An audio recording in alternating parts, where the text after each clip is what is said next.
I followed the emergency radio signal across 3 states because I thought someone needed help. That's the only reason I'm telling you this now.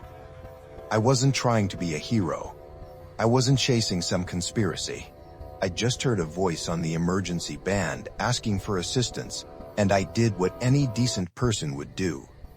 I tried to help. My name is David Keller. I'm a long-haul trucker, or I was until last week. I've been driving the I-70 corridor between Columbus and Denver for 8 years. It's boring work, but it pays the bills. You spend most of your time alone, listening to the radio, watching the mile markers tick by. You get to know the road, the rest stops, the way stations, the little towns that appear and disappear in your rearview mirror. After a while, it all blurs together into one long gray ribbon of asphalt. I keep a CB radio in my truck. Most drivers do. It's how we talk to each other, share information about traffic, weather, speed traps. But I also keep a scanner that picks up emergency frequencies. Police, fire, EMS. I started monitoring them a few years ago after I witnessed a bad accident on I-70 near the Indiana border. A family in a minivan hit a patch of black ice and went off the road. I was the first one there. I called 911, but it took the ambulance 40 minutes to arrive. The father didn't make it. Ever since then, I've kept the scanner on, just in case. My sister Jenny always said I took things too personally. After our mom died, she used to tell me, if you're out on the road and something feels wrong, call me first. Don't try to fix it yourself. She'd been saying that since we were kids. When she was little and scared of thunderstorms, I'd sit with her until the lightning stopped. She'd call me in the middle of the night sometimes, even now, just to hear my voice. That's what family does. You answer when they call. It was late October when I first heard the signal. I was heading west on I-70, about an hour outside Indianapolis. It was just after midnight. The highway was empty. No trucks, no cars, just me and the dark and the endless white lines in my headlights. The scanner crackled to life.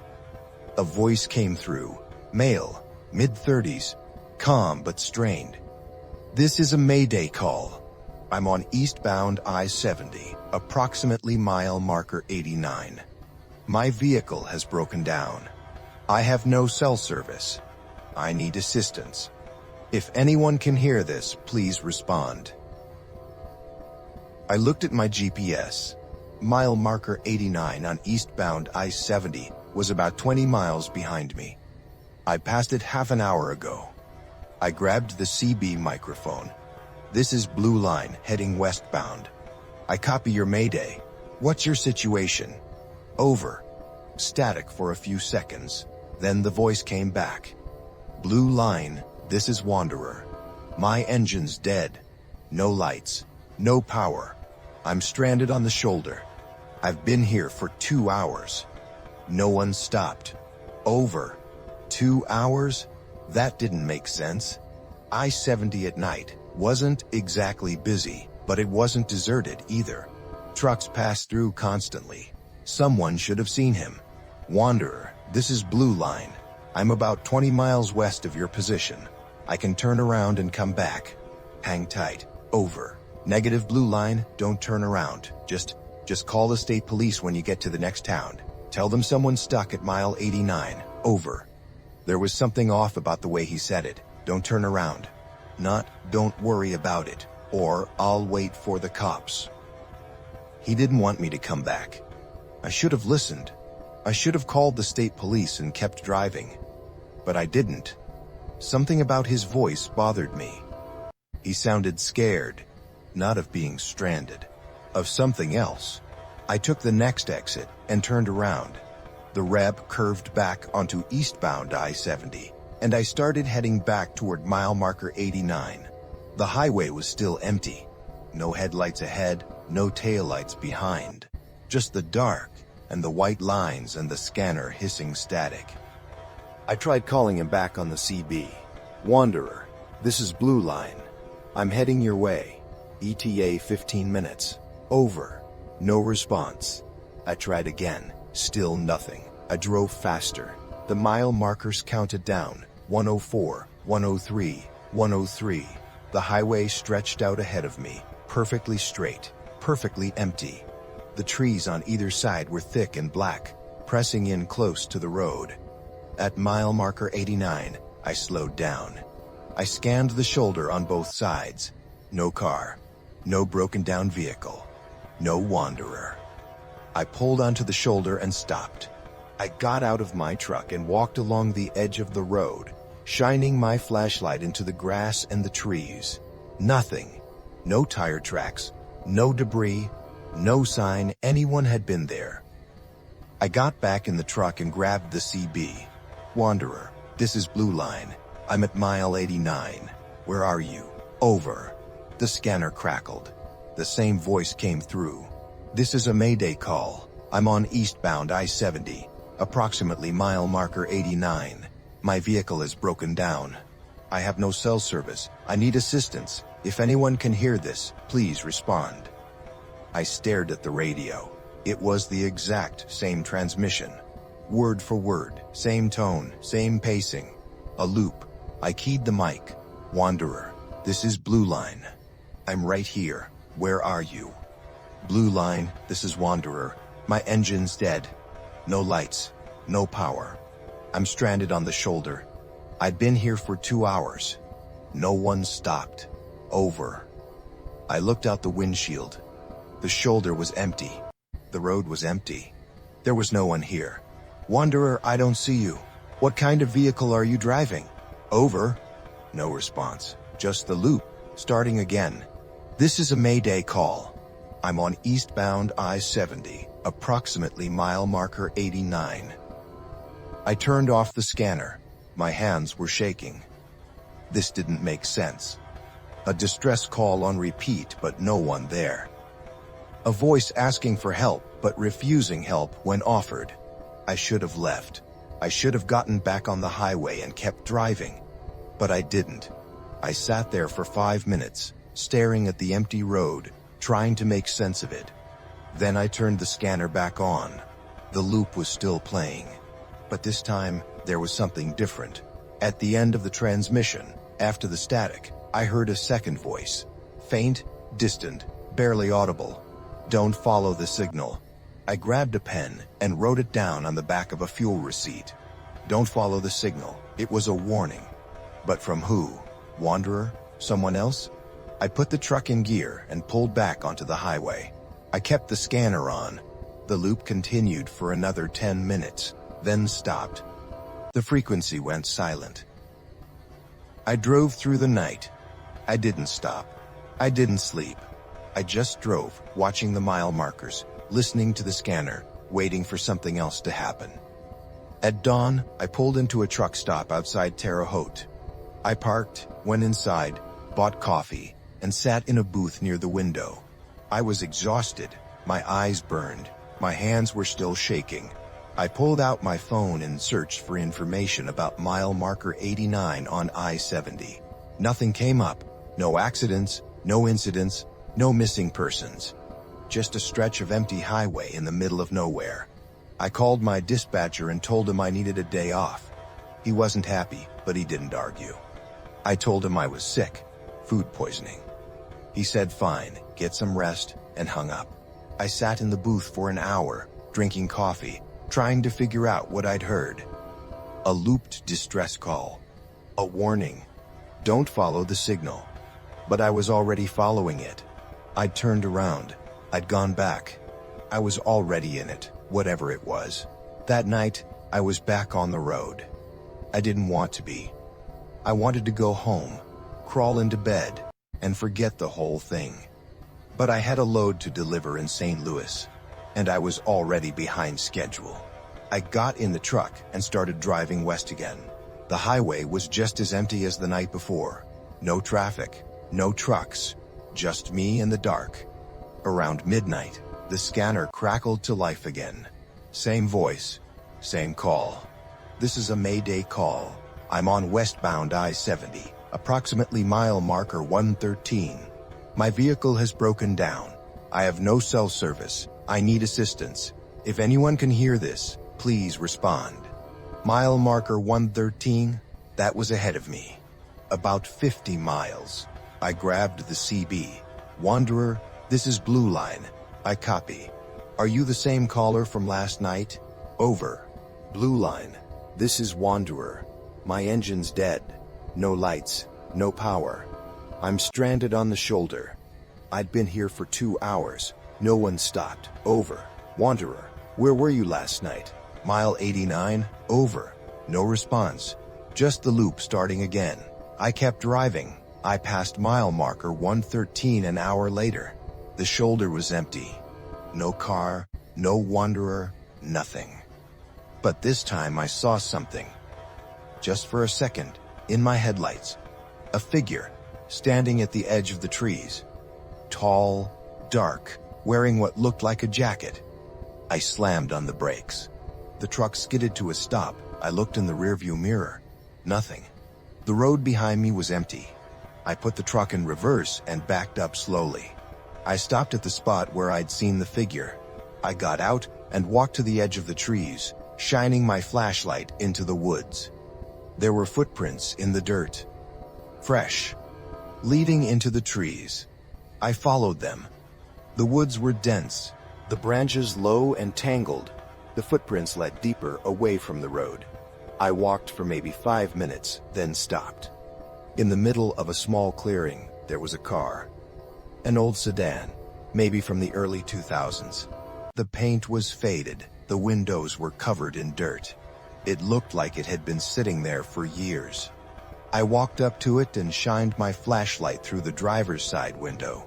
The interior was empty. No keys in the ignition.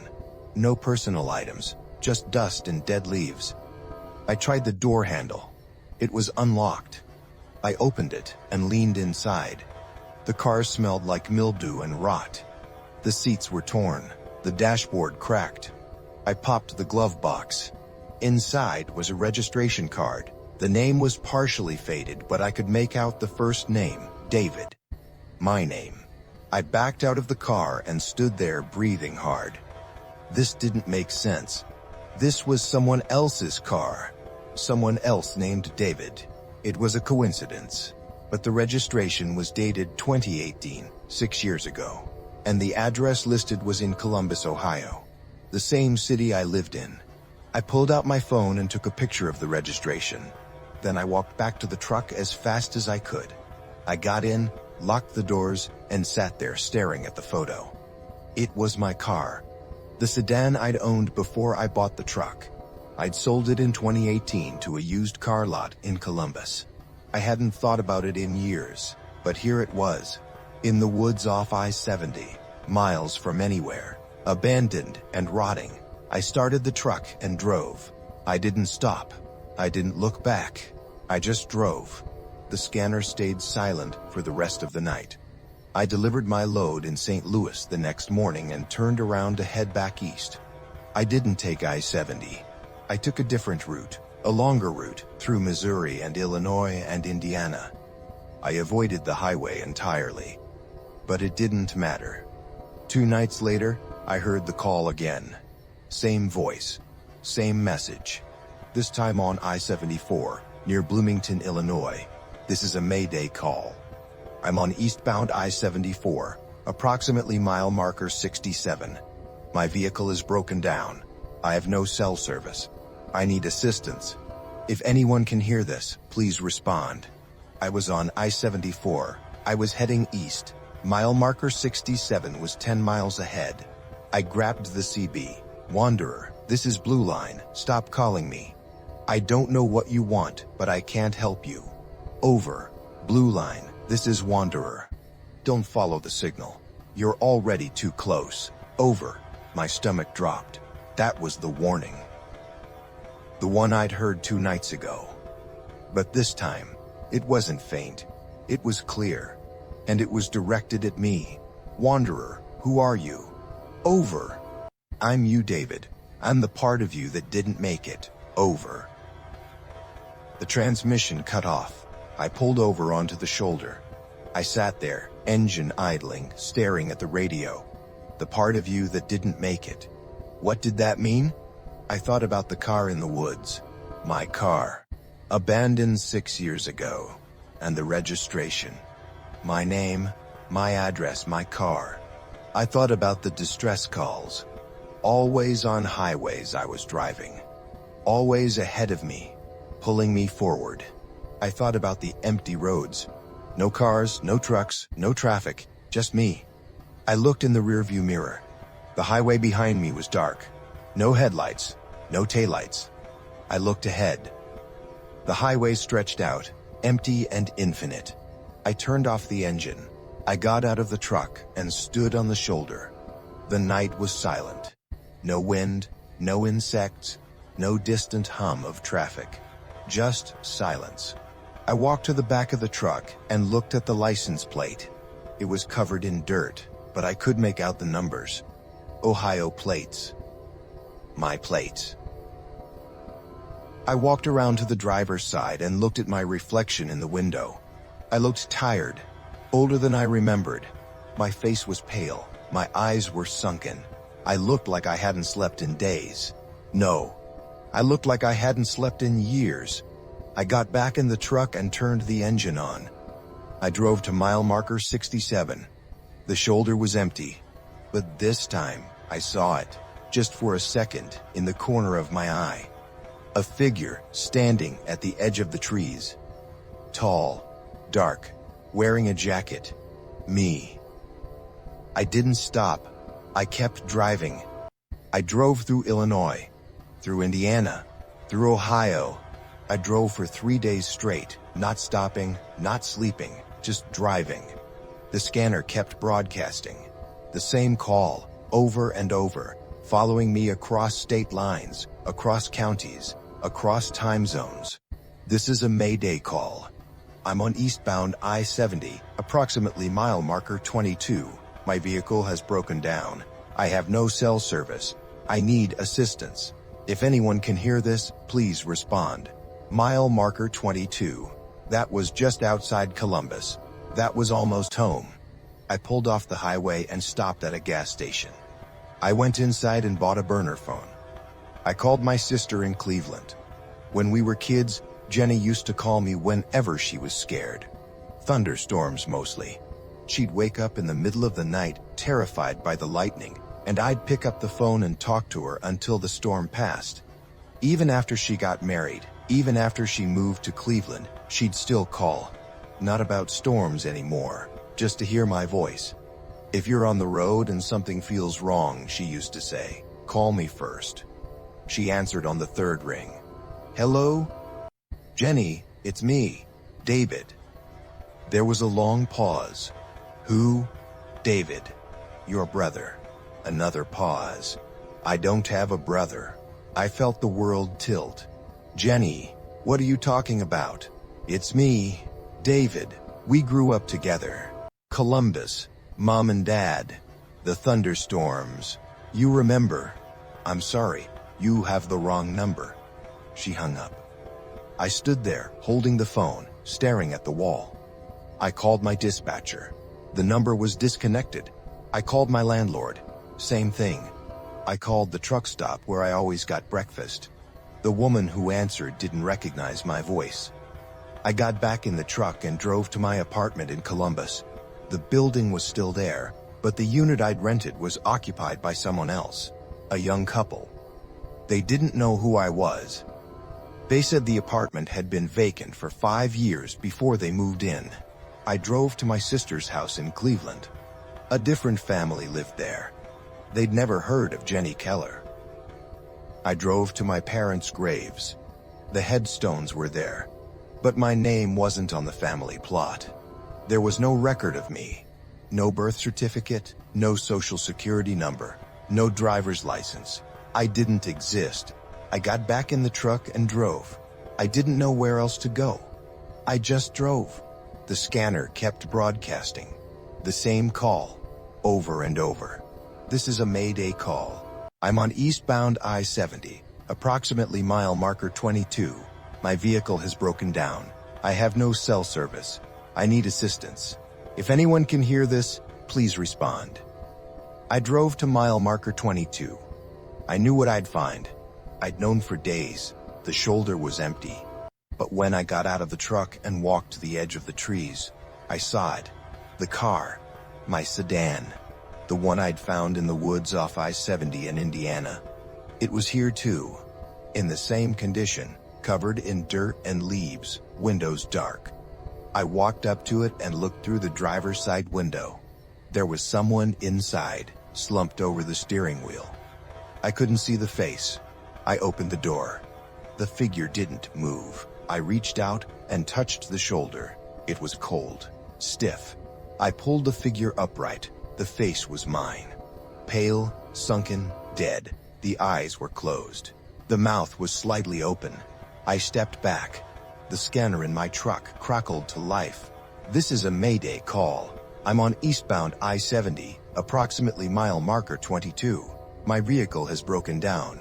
I have no cell service. I need assistance. If anyone can hear this, please respond. The voice was mine. It was coming from the body, from the corpse in the driver's seat. I looked at the truck. It was still running, headlights cutting through the dark. But as I watched, the headlights dimmed. The engine sputtered. The truck faded, becoming translucent, then transparent, then gone. The highway disappeared. The trees disappeared. The car was still there, and I was still standing next to it, but everything else was gone.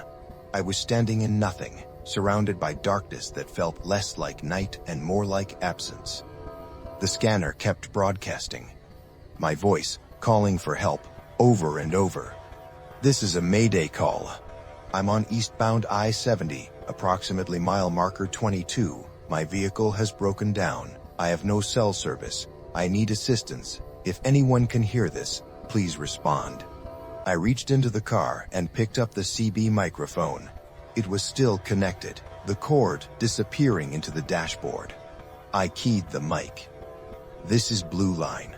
I copy your Mayday. I'm here. I found you. The transmission stopped.